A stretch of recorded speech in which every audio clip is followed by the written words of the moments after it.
capítulo de número 7, versículo de número 13 e 14. Entrai pela porta estreita, larga é a porta, e espaçoso o caminho que conduz para a perdição, e são muitos os que entram por ela.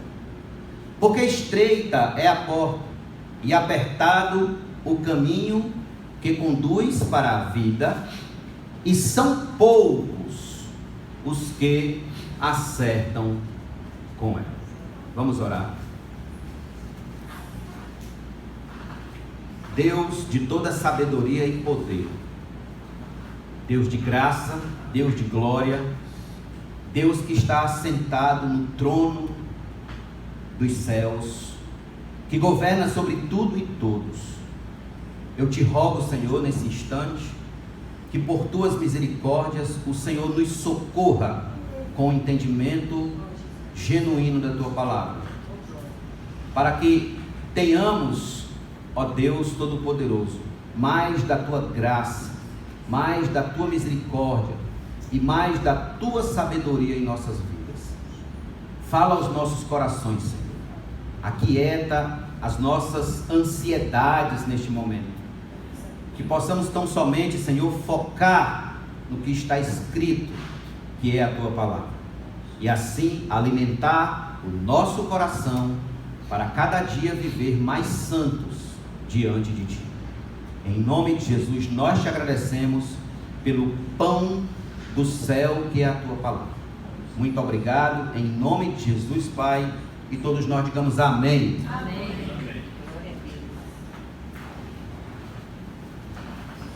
Eu acredito que todos que estão aqui conheçam muito bem a história de Alice no País das Maravilhas. Já ouviram falar? Alice no País das Maravilhas. Em certo momento da história de Alice, ela está perdida pelo caminho. E perdida, ela encontra um dos personagens da história, que é o gato.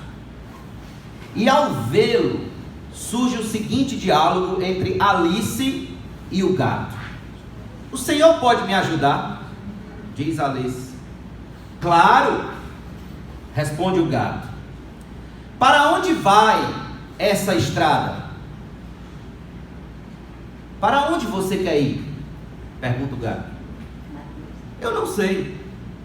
Eu estou absolutamente perdido. O gato então responde: para quem não sabe para onde vai, qualquer caminho serve. Para quem não sabe para onde vai, qualquer caminho serve.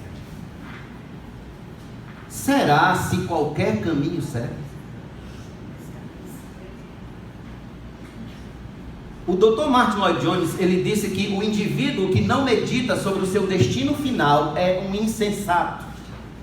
O indivíduo que faz da viagem da vida terrena uma finalidade em si mesma não é lógico, mas incoerente.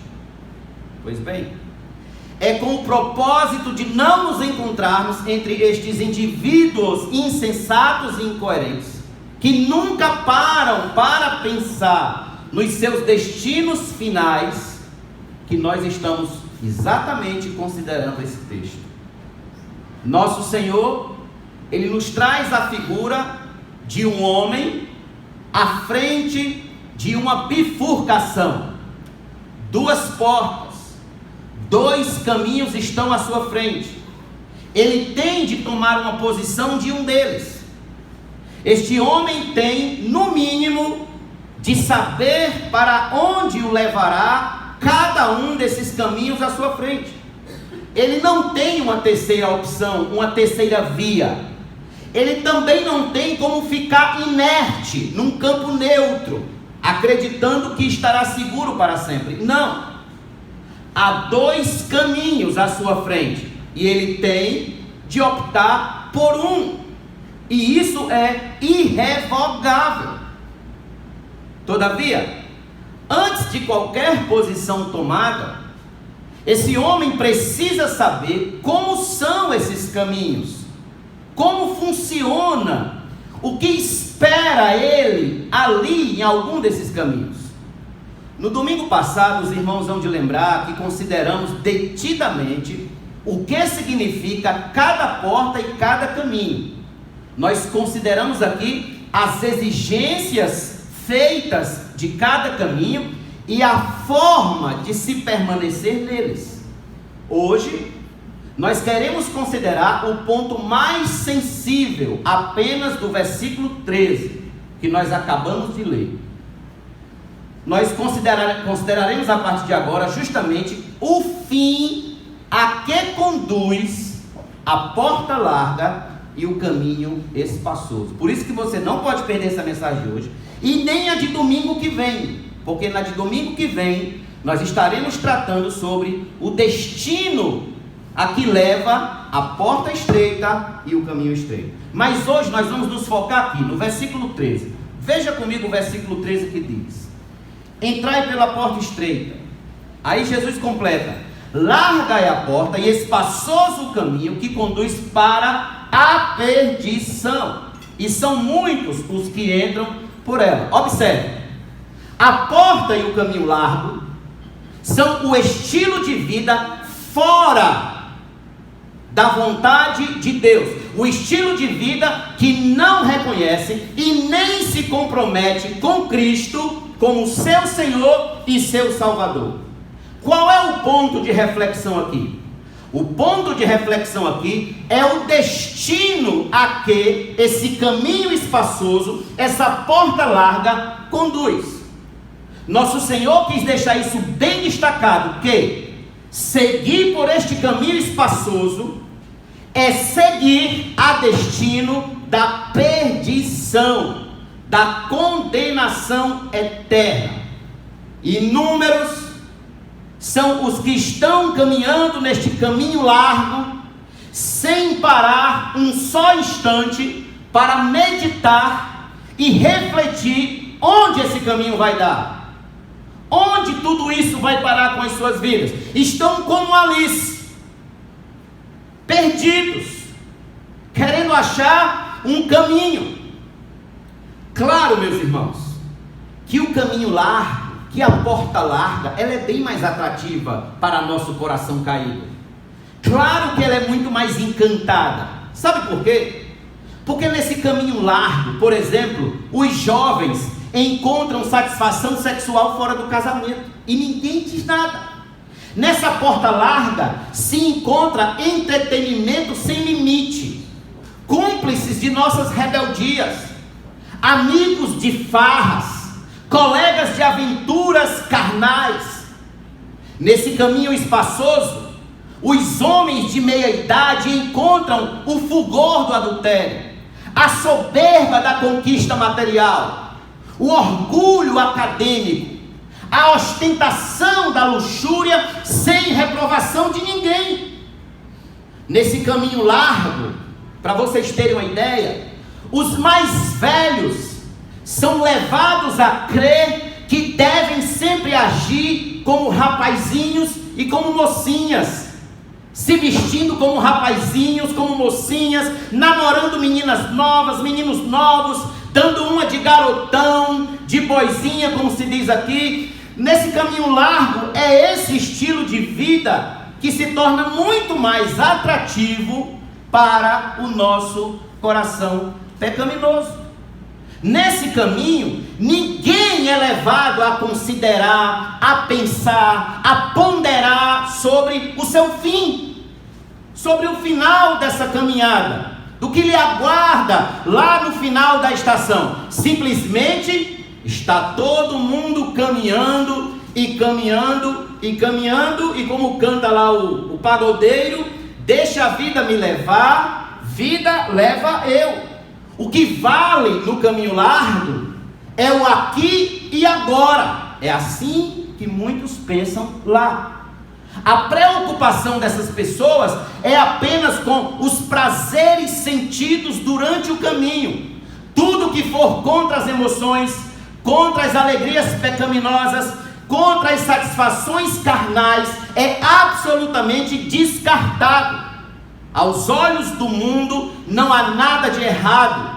Não há nada de errado no sexo fora do casamento. Não há nada de errado em muitos pecados que nós sabemos que são terríveis diante de Deus. Lá fora é tudo muito normal. E segundo eles, Deus não se incomoda com isso.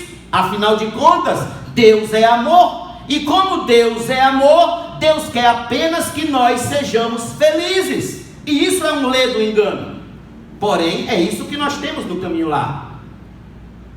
Existe um teólogo chamado De Acaso, e ele disse o seguinte: o trágico é que pessoas sensatas, em todos os outros aspectos, ficam tão encantadas com a amplidão e a popularidade desse caminho, que nem pensam no destino para onde estão indo.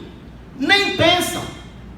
Tudo que elas acreditam é que no final Deus não vai destruir tantas pessoas assim. Então veja, há uma falsa crença na salvação universal de todas as criaturas hoje, que até o diabo no final dessa caminhada da vida será salvo e ficará bonzinho. O que importa é viver o agora e pronto. Não devemos nos preocupar com a eternidade. Não devemos nos preocupar com o fim dessa estrada. Devemos apenas viver e ir vivendo. Mas se houver algum juízo, aí este será no purgatório. Já ouviram falar de purgatório? Como ensina falsamente a Igreja Católica Romana? Onde se houver algum juízo, eu vou para o purgatório e eu passo um tempo ali queimando os pés em fogo baixo e depois eu vou para o céu. Mas se não houver purgatório, nós temos também a doutrina dos espíritas, que diz o seguinte, que nós teremos uma segunda chance, nós reencarnaremos e voltaremos para essa vida para ver se a gente melhora. Certa feita eu estava conversando com um colega, ele muito espírita, e ele me disse assim: quando na vida passada eu estava lá eu era um carrasco senhor de engenho, e eu maltratava muito os escravos. Então eu recebi uma segunda chance e vim para essa vida para poder ver se eu melhoro, vir um espírito de luz. Por isso que eu vim como agente penitenciário. Eu disse, mas espera ainda, se o sofrimento aqui te melhora, era para tu ter vindo como preso, não como agente. Então, as pessoas vivem sem a menor preocupação com a ideia de perdição eterna.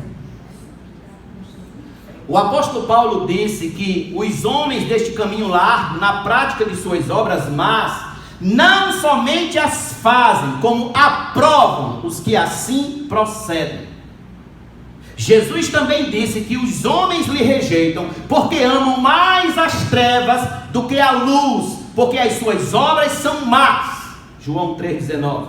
Portanto, os homens nesta porta larga, os homens nesse caminho espaçoso, eles amam as trevas. Eles amam a vida na devassidão. Eles amam a vida na luxúria, no poder corrompido, nos vícios, na glória humana. E tem tudo isso, sabe o quê? Como um caminho normal e inocente. Eles amam isso.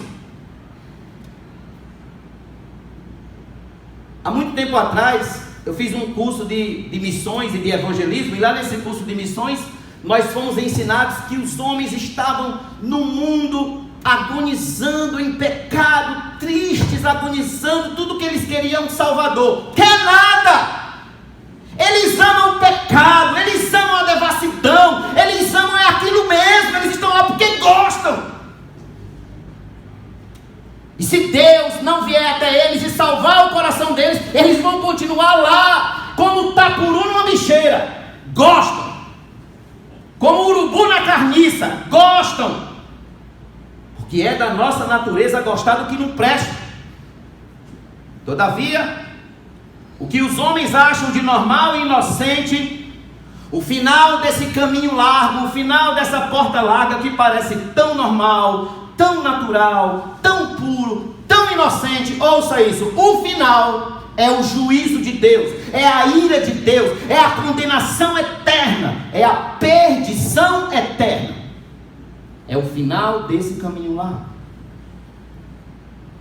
Abra sua Bíblia comigo rapidinho em Provérbios 14.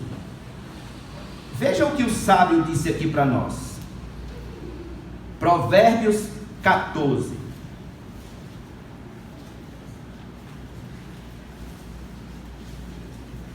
Você encontra Salmos. Logo colado com Salmos é o livro de Provérbios. Esse texto também vai se repetir em Provérbios 16, 25. O mesmo texto. Mas veja o que o sábio disse aqui. Há caminho que ao homem parece direito, mas ao cabo, mas ao fim, dá em caminhos de morte.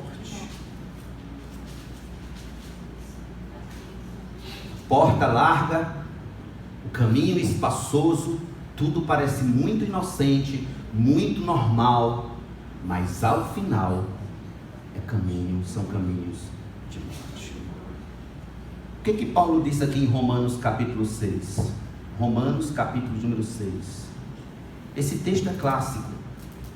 É um texto clássico. Romanos 6, 23. Porque o salário do pecado é a morte, mas o dom gratuito de Deus é a vida eterna em Cristo Jesus nosso Senhor. Veja, mas o salário do pecado, porque o salário do pecado é a morte. Ninguém recebe o salário no começo. A gente sempre recebe o salário no final. Você trabalha o mês inteiro, então você recebe o seu salário. O salário do pecado é a morte. No final desse caminho espaçoso, no final da estrada por onde você entrou nessa porta larga, está a morte. Atente para o que eu vou dizer. Eis o verdadeiro preço a ser pago por aqueles que hoje palmilham o caminho espaçoso. O salário recebido ao final da caminhada na porta larga é a morte eterna, o inferno eterno, o juízo eterno de Deus. Ou vocês acham que Deus não vai honrar a sua palavra? Se Ele disse que é perdição, vai ser perdição. Existia um falso profeta na Bíblia chamado Balaão.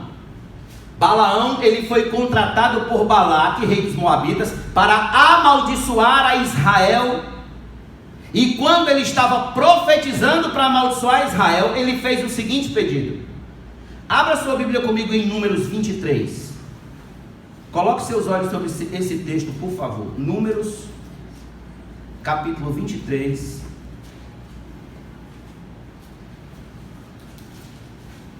Dos versos 7 a 10.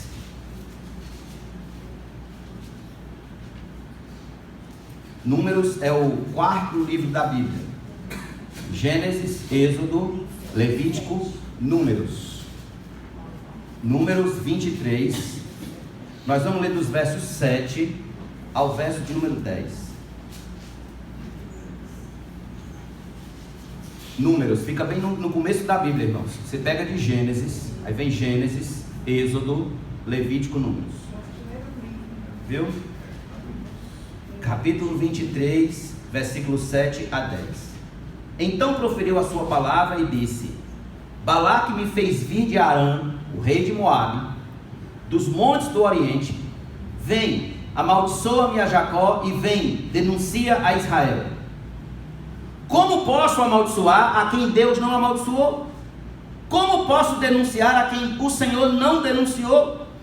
Pois do cimo das penhas vejo Israel, e dos outeiros o contemplo. Eis que é povo que habita só, e não será reputado. Quem contou o pó de Jacó, ou enumerou a quarta parte de Israel? Olha o pedido que ele faz: que eu morra a morte dos justos, e o meu fim seja como o dele. Que eu morra a morte dos justos. Observe, tudo tudo que ele queria no final de sua vida era morrer a morte dos justos, e que o seu fim fosse como o dos justos. Mas você sabe o que é que está escrito em outros textos da palavra a respeito desse homem? Eu quero lhe convidar, junto comigo, a abrir a sua Bíblia na segunda carta de Pedro. Olha onde ele foi aparecer de novo. Segunda carta de Pedro. Você pegar aí, já é lá no final da Bíblia. Você pega Apocalipse, aí você vem voltando. Apocalipse, Judas, 3 João, 2 João, 1 João e 2 de Pedro. Segunda carta de Pedro, versos de número 15 e 16. Pedro estava justamente exortando a igreja para ter cuidado com os falsos obreiros, com os falsos mestres, obreiros de mau caráter. E aí, quando chega nessa parte, Pedro vai falar o seguinte. Veja o que diz, segunda carta de Pedro, capítulo 2, versos de número 15 e 16. Abandonando o reto caminho, esses obreiros abandonaram o reto caminho, se extraviaram, seguindo pelo caminho de Balaão, filho de Beor, que amou o prêmio da injustiça, recebeu, porém, castigo da sua transgressão, a saber que um mudo animal de carga, falando com voz humana, refreou a insensatez do profeta.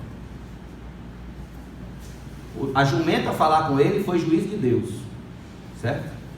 E veja só, ele amou o prêmio da injustiça. Ele amou, ele não fez aquilo forçado, ele amou.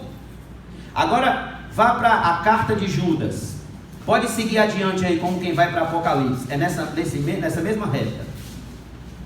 Pode seguir adiante, você vai encontrar Judas aí no pezinho do Apocalipse. Aqui em Judas, no versículo número 11,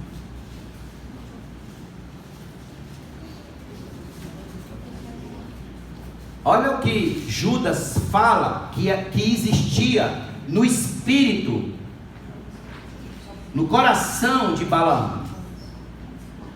Ai deles, também falando contra os falsos mestres.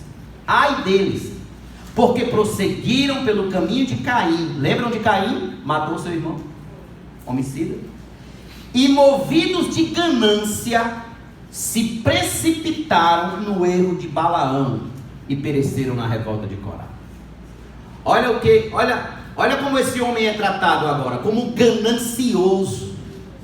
Aquele homem ganancioso, cheio de ganância, com espírito ganancioso. Mas não satisfeito, vamos para Apocalipse agora, capítulo número 2. Apocalipse 2, versículo número 14. Quando Cristo escreve à igreja em Pérgamo, e Jesus denuncia justamente isso aqui. Apocalipse 2,14. Tenho todavia contra ti algumas coisas, pois que tens aí os que sustentam a doutrina de Balaão, o qual ensinava a Balaque a armar ciladas diante dos filhos de Israel, para comerem coisas sacrificadas aos ídolos e praticarem prostituição. Olha quem era Balaão. Olha como ele ficou conhecido na história. Como ele poderia morrer a morte dos justos se ele não viveu a vida dos justos? Como ele morreria a morte dos justos se ele viveu o tempo todo em pecado contra Deus? Se ele viveu o tempo todo se comportando de forma pecaminosa? Então há uma fantasia muito forte aí fora de que quando você morre automaticamente, você já vira santo e está no céu. Automático. O camarada passou a vida inteira longe de Deus, afastado de Deus, rejeitando tudo que é de Deus, rejeitando o evangelho, rejeitando as escrituras, falando mal da igreja, falando mal dos crentes, falando mal de todo mundo, de pastor, de Bíblia, de tudo. Aí quando morre quer ir para o céu de Deus.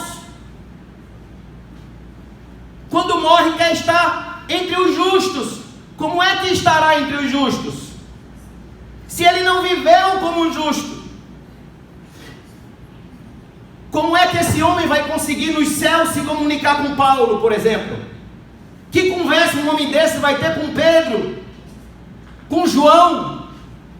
Com os grandes santos da história? Que conversa? Como é que eles vão conversar? No céu tudo é puro. No céu tudo é santo. No céu tudo é amor. No céu tudo é glória e honra ao nome de Deus. O homem viveu a vida inteira num comportamento de desonra a Deus, de desrespeito a Deus, de completo escárnio e zombaria do nome de Deus. E como que ele vai chegar agora no céu e encontrar um céu todo preparadinho para ele? Deus porventura é trouxa? Jamais. Ele viveu a vida toda andando no caminho largo. Aí no final quer ir para onde estão os que caminharam no caminho estreito? Como assim? Meus amigos, Balaão é a representação ideal do homem moderno. Vive sem refletir sobre o fim de sua vida, acreditando que ao final tudo será resolvido sem burocracias. Sem burocracia. O homem moderno é um verdadeiro sem noção do fim do caminho que está vivendo. Talvez você que está me ouvindo aqui hoje, viva como Balaão na sua vida particular. Viva como Balaão, sem reflexão alguma de onde vai parar lá no final da vida. Não leva em conta o atributo da ira de Deus contra o pecado. Não leva em conta de que de Deus não se zomba. Tudo aquilo que o homem plantar, ele há de colher. Talvez você esteja vivendo como Balaão. Não para um segundo sequer para meditar nos avisos que as Escrituras estão dando sobre o fim dos ímpios, o fim dos que vivem no caminho largo. Então nós acabamos de ver um aviso. Nós vimos que Balaão viveu a vida toda em pecado e quando morresse, queria morrer a morte dos justos. Não vai.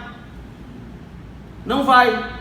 Não é simplesmente porque eu estou dizendo, é porque a palavra disse que não vai. Mas veja outro aviso.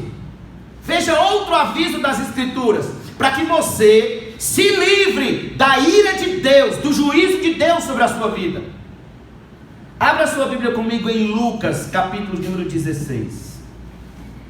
Um texto clássico. Lucas 16.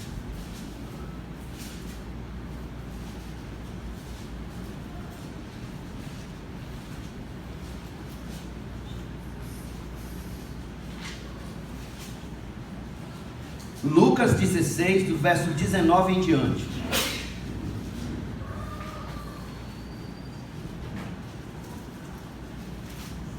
É um texto clássico.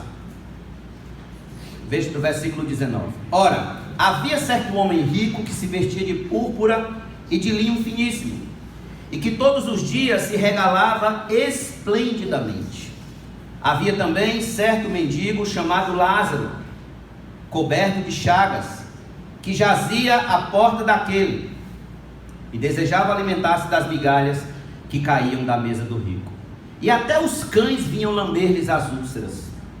Aconteceu morrer o mendigo e ser levado pelos anjos para o seio de Abraão. Morreu também o rico e foi sepultado. No inferno, estando em tormentos, levantou os olhos e viu ao longe a Abraão e Lázaro no seu seio. Então, clamando, disse: Pai Abraão, tem misericórdia de mim, e manda a Lázaro que molhe em água a ponta do dedo e me refresque a língua, porque estou atormentado nesta chama. Disse, porém, a Abraão: Filho, lembra-te de que recebeste os teus bens em vida, e Lázaro igualmente os males. Agora, porém, aqui ele está consolado, tu em tormentos. E além de tudo, está posto um grande abismo entre nós e vós, de sorte que os que querem passar daqui para vós outros não podem, e nem os de lá passar para nós. Então replicou: Pai, olha como ele entendeu o aviso, já era tarde demais. Eu te imploro, verso 27, que mande Lázaro à minha casa paterna, porque tenho 5 irmãos, para que lhes dê testemunho, a fim de não virem também para este lugar de tormento. Respondeu Abraão: eles têm Moisés e os profetas, ouçam-nos. Mas ele insistiu: não, pai Abraão, se alguém entre os mortos for ter com eles, arrepender-se-ão. Abraão, porém, lhe respondeu: se não ouvem a Moisés e aos profetas, tampouco se deixarão persuadir, ainda que ressuscite alguém dentre os mortos. Veja, eis aqui um homem que não atentou para o fim do caminho que estava caminhando. Tudo no caminho espaçoso lhe era atrativo. Tudo era atrativo em seu caminho de riqueza. Tudo era permitido por seu dinheiro. Tudo parecia direito e inocente. Tudo era abundante. Tudo era meio que especial na sua estrada da vida. O sucesso financeiro esse homem tinha. A fama entre os seus pares. O luxo, as roupas, riquezas, joias caríssimas, saúde. Veja, todos os consolos desta vida se faziam presente na vida daquele homem. Entretanto, ao mesmo tempo em que ele vivia regaladamente com todo esse luxo, lá estavam Moisés e os profetas anunciando o fim desse caminho, pregando conversão, arrependimento de pecados, e ele não se convertia, não queria nada com o caminho estreito, nada com a porta estreita. O fim daquele caminho espaçoso para esse homem rico, para esse homem milionário para a época, o fim daquela porta larga foi a perdição eterna, e não teve mais jeito para ele. Pergunto a vocês que me ouvem: Moisés e os profetas não continuam anunciando sobre o inferno, sobre a perdição, a ira de Deus para nós hoje nas páginas da Bíblia Sagrada? Porventura Moisés e os profetas estão calados? Não. Pergunto: não é isso que nós estamos fazendo todos os domingos no púlpito dessa igreja e no púlpito de outras igrejas sérias, tentando alertar a todos do final que o caminho largo conduz? Caro amigo, ouça-me em nome de Deus e das Escrituras. Se tão somente meditássemos bem sobre o que é o inferno, de verdade, sobre o que é o inferno e os tormentos que existirão ali, urgentemente nós cuidaríamos de sair desse caminho largo e passar para o caminho estreito. Urgentemente. A natureza dessa perdição é eterna. Ela é o resultado final da ira de Deus. Quando Deus se manifestar com toda a sua ira contra o pecado e contra toda sorte de maldade praticada contra seu santo nome. A ira de Deus, ouça isso, a ira de Deus, ela é um de seus atributos, e ela goza de eternidade, tanto quanto o amor de Deus. Olhe para cá. Ela goza desse atributo de eternidade. O amor é eterno, a santidade de Deus é eterna, a bondade de Deus é eterna, a justiça de Deus é eterna, e a ira de Deus é eterna. Então, se a ira dele é eterna, significa que quando ele for punir o pecado, ele vai punir eternamente o pecado. Quem estiver lá no quinto dos infernos não sairá mais de lá, porque ali está a ira de Deus.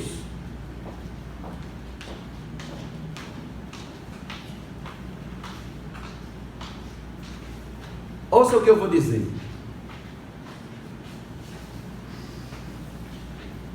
Se a ira de Deus é eterna, a sua punição ao mesmo tempo é eterna. Não tem como desvencilhar uma coisa da outra. Não tem como tirar. Não tem como. Não, porque Deus é mais amor, Deus é mais bondade. Verdade, Deus é amor, Deus é bondade, mas também Deus é ira. Você que é humano, veja o que Jesus disse lá em Mateus. Não precisa abrir, apenas lembre do que eu preguei aqui alguns domingos atrás. Nós pregamos e falamos: vós que sois maus, sabeis dar boa dádiva aos vossos filhos. Aí eu digo: nós, irmãos, também nos iramos contra nossos filhos. Aí Deus não se ira, é só bondade e amor o tempo todo. Nós fazemos chacota com a cara de Deus, nós zombamos de Deus, nós escarnecemos de Deus com os nossos pecados, com as nossas maldades, perversidades de coração. Quebramos 10 mandamentos todos os dias praticamente, quebramos. E aí vocês querem que Deus deixe tudo isso para lá? Não. A ira de Deus é eterna. E quem for experimentar da ira de Deus eterna, experimentará uma punição de caráter eterno. Para sempre. Me prove, pastor. E eu lhe provo. Abra a sua Bíblia comigo em Isaías 66. Isaías 66.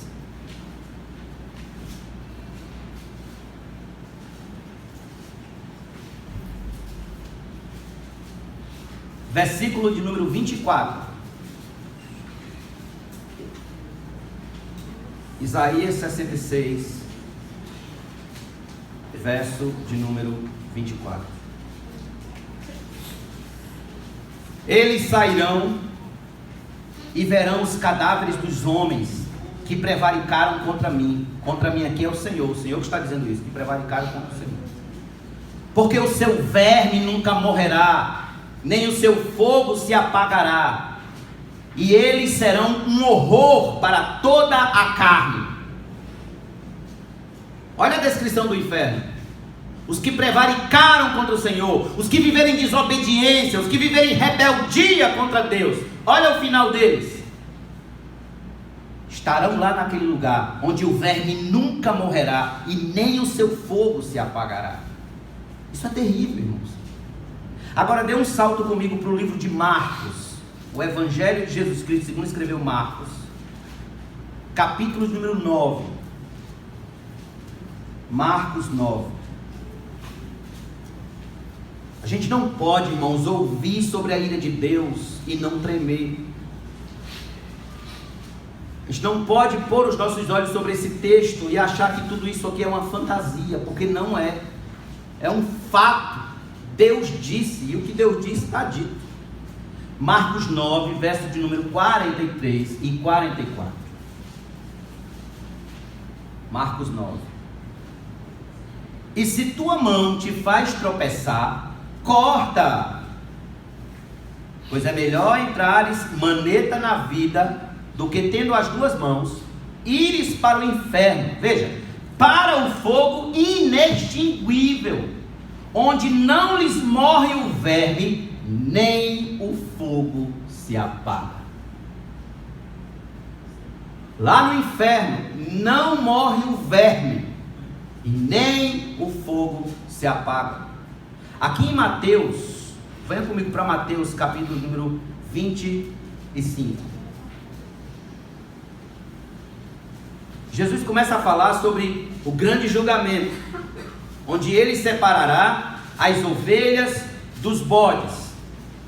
As ovelhas ele mandará à sua direita, e os bodes, ou cabritos, segundo tem outras traduções aí, à sua esquerda. Mateus 25, verso 41. Então o rei dirá também aos que estiverem à sua esquerda: apartai-vos de mim, malditos, para o fogo eterno, preparado para o diabo e seus anjos. Para o diabo e seus anjos. Perdição eterna. É isso que você quer no final da sua vida? É isso que você quer no final da sua caminhada? Se perder eternamente? Viver debaixo da ira de Deus eternamente, sem poder nunca mais sentir sequer o frescor da água.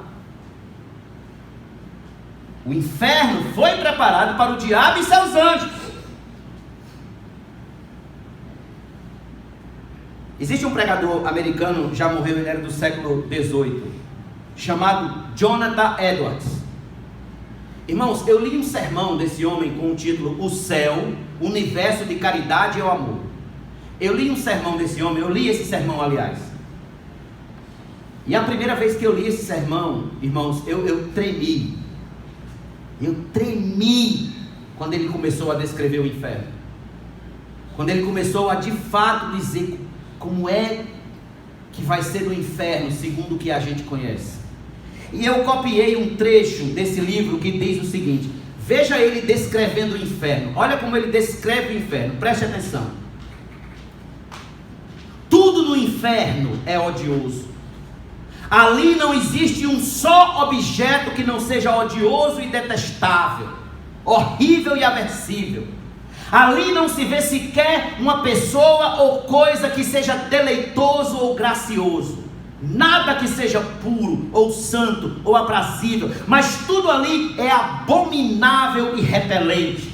Ali não há seres, senão demônios e espíritos condenados que se assemelham aos demônios. O inferno é, por assim dizer, uma vasta cova de serpentes sibilantes e peçonhentas. Ali vive a antiga serpente, que é o diabo e Satanás, e com ele toda a sua progênie. Ali estará o orgulho, a malícia, a inveja, a vingança, a contenda, sem qualquer restrição, em toda a sua interminável fúria, jamais conhecendo a paz. Os seus miseráveis habitantes morderão e devorarão uns aos outros, e também serão inimigos de Deus e de Cristo e também dos santos. Os que, em sua perversidade sobre a terra, foram colegas e tiveram uma amizade carnal entre si, ali no inferno, não manterão sequer uma aparência de amizade, mas existirá entre eles ódio completo, contínuo e sem dissimulação. Visto que sobre a terra promoveram pecados recíprocos, assim agora no inferno promoverão punição recíproca e eterna. No inferno você vai procurar um amigo e você não vai ter. No inferno você vai procurar uma gota de amor e você não vai ter. No inferno você vai procurar uma gota de misericórdia e você não vai achar em lugar nenhum. No inferno não haverá um pingo sequer da graça de Deus. No inferno você procurará um sorriso e não vai encontrar ninguém sorrindo, porque está todo mundo agoniado, atormentado nas chamas. No inferno você vai encontrar, vai pedir 5 minutos de paz e você não vai encontrar 5 minutos de paz. No inferno serão tormentos eternos, chamas eternas, o diabo atentando, o diabo ali agonizando os que estarão ali, junto com seus demônios. É a este lugar que a vida vivida no caminho largo e na porta larga do pecado conduz. É a este lugar, a este tenebroso inferno, a este tenebroso lugar. Eis que Moisés e os profetas estão falando hoje. Eis que Moisés e os profetas eles estão pregando, falando ao coração dos homens, a fim de que você lute para sair do caminho largo em que você se encontra, jovem, senhor, senhora, senhor, e que você venha para o caminho estreito. O inferno foi preparado para o diabo e seus anjos. Você não é obrigado a ir para lá. Você não é obrigado a ir para lá.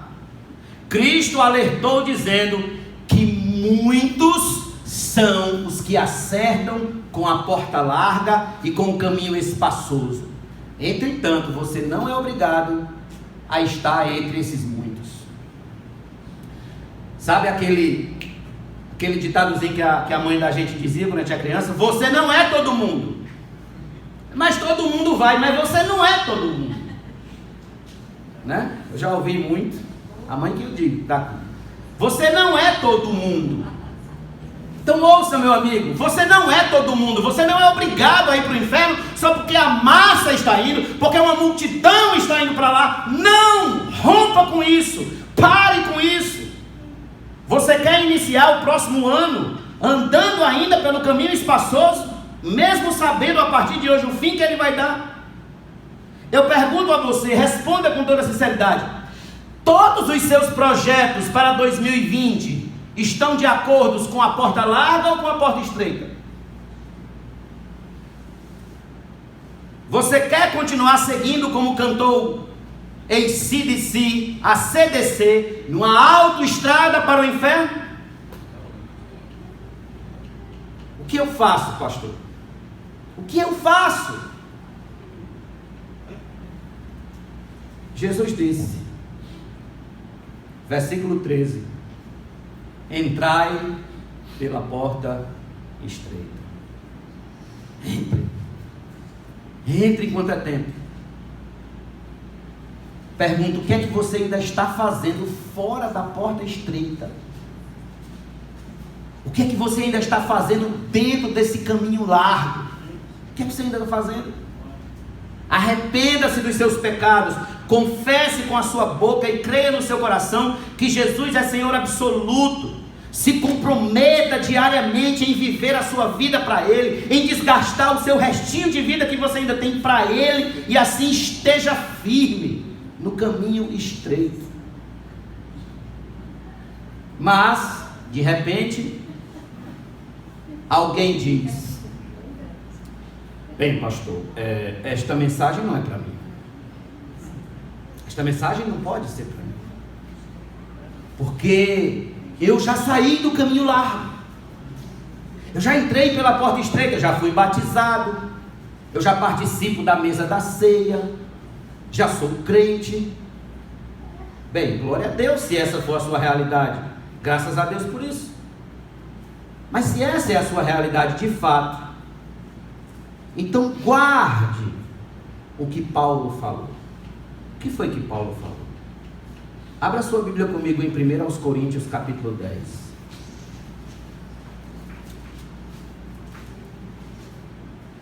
Coríntios 10, versículo de número 12.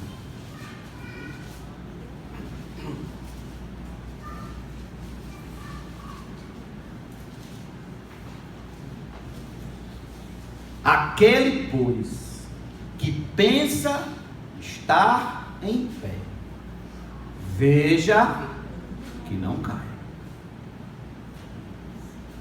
Se você já está no caminho estreito, tenha cuidado para não sair do caminho estreito e se encontrar no caminho. Lute por isso. Lute. Não adianta estar no caminho estreito, mas vivendo como se estivesse no caminho largo. Vivendo como se estivesse no caminho largo. O fim do caminho largo é a ira eterna de Deus. E você não é obrigado a sofrer esse juízo. Você precisa apenas entrar pela porta estreita. Vamos ficar de pé.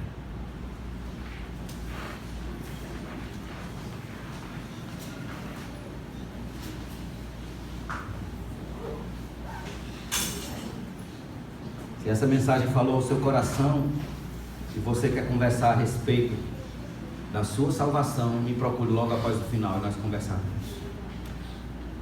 Curve sua cabeça, feche seus olhos. Se você ainda não entrou pela porta estreita, essa é a hora. Ore a Deus pedindo agora que Ele conduza seu coração para entrar por essa porta.